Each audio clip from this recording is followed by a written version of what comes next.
50-50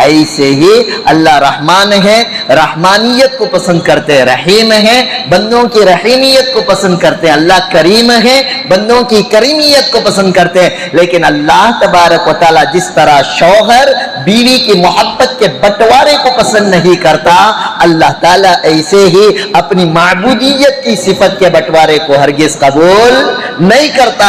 تو کہتا تو بھی اچھے اخلاق کا رہو، تو کہتے تو بھی بہترین قرآن پڑھنے والا رہو، تو کہتے تو بھی حدیثاں پڑھنے والا رہو، لیکن اللہ کی معبودیت عبادت میں اگر بٹوارا کرے گا تو اسے شرک کہتے ہیں۔ اللہ نے فرمایا ان الشرک لظلم عظیم، شرک کرنے والا اللہ کے ساتھ ظلم عظیم کر رہا ہے۔ ومن یشرک باللہ، جو آدمی اللہ کے ساتھ کسی کو شریک ٹھہراتا ہے، فقد حرم اللہ علیہ الجنہ، ایسے بندے پر اللہ جنت کو حرام قرار دے دیتے ہیں۔ ومأواہ النار، ایسے بندے کا ٹھکانہ دوزخ ہوتا ہے۔ وما للظالمین من انصار، ایسے شرک کر کے اللہ کی ذات پر ظلم کرنے والے ظالم کا کوئی آخرت میں یار و مددگار نہیں ہوگا۔ ان اللہ، بے شک اللہ تبارک و تعالی، لا یغفر، معاف نہیں کریں گے، ان یشرک بہ، جو اللہ کے ساتھ کسی چیز کو شریک ٹھہراتا ہے، ویغفر ما دون ذلک لمن یشاء، اس کے علاوہ بندہ کوئی گناہ کرتا ہے، اللہ چاہے تو اس گناہ کو معاف کر سکتا ہے، لیکن شرک ایک ایسا گناہ ہے کہ اللہ تعالیٰ چاہ کر بھی معاف نہیں کر سکتا۔ اس لیے اللہ کے نبی صلی اللہ علیہ وسلم نے مکے کے اندر بہت سارے کمپرومائز کیے۔ مدینے میں رہتے ہوئے میں نے صلح حدیبیہ کا تذکرہ کیا، اور مکے میں رہتے ہوئے حلف الفضول، یعنی حضور صلی اللہ علیہ وسلم کفار اور مشرکین کے ساتھ ایک کمپرومائز کیے تھے، لیکن یہ جو کمپرومائز آیا تھا یہ معبودیت والا، اللہ کی عبدیت کے بٹوارے کی اور عبادت کا کمپرومائز تھا۔ اس لیے اللہ کے نبی صلی اللہ علیہ وسلم نے اس کو پسند نہیں کیا ہے۔ رہی بات آج کے دور کے اندر، جیسے جیسے الیکشن قریب آتا ہے، ہمارے نیتایاں ہر مندر کو بھی جاتے، ہر مسجد کو بھی جاتے، ہر گرودوارے کو بھی جاتے، ہر چرچ کو بھی جاتے۔ اس لیے میں صاف کہتا ہوں، نیتا اور ابھینیتا کا کوئی ایمان اور دھرم نہیں ہوتا ہے۔ لہذا ہمارے نیتا بھی اگر معبودیت والی صفت میں، عبدیت والی صفت میں اگر بٹوارا کرتے ہیں تو گویا کہ وہ شرک کہلاتا ہے۔ ایسے ہی شرک سے منافی کے لیے اللہ تعالیٰ نے یہ سورۃ الکافرون کی سورت اتاری ہے۔ اللہ تبارک و تعالیٰ سے دعا ہے، اللہ تبارک و تعالیٰ ساری امت مسلمہ بالخصوص ہم تمام احباب کو توحید اور الوہیت اور ربوبیت کے پختہ یقین کے ساتھ زندگی گزارنے کی توفیق عطا فرمائے۔ شرک اور بدعات سے اللہ ہم سب کے اور ساری امت مسلمہ کی حفاظت فرمائے۔ سبحان اللہ کی وبحمدہ، سبحان اللہ وبحمدہ، اشہد ان لا الہ الا انت واستغفرک واتوب الیک۔ سبحان ربک رب العزۃ عما یصفون، سلام علی المرسلین والحمد للہ رب العالمین۔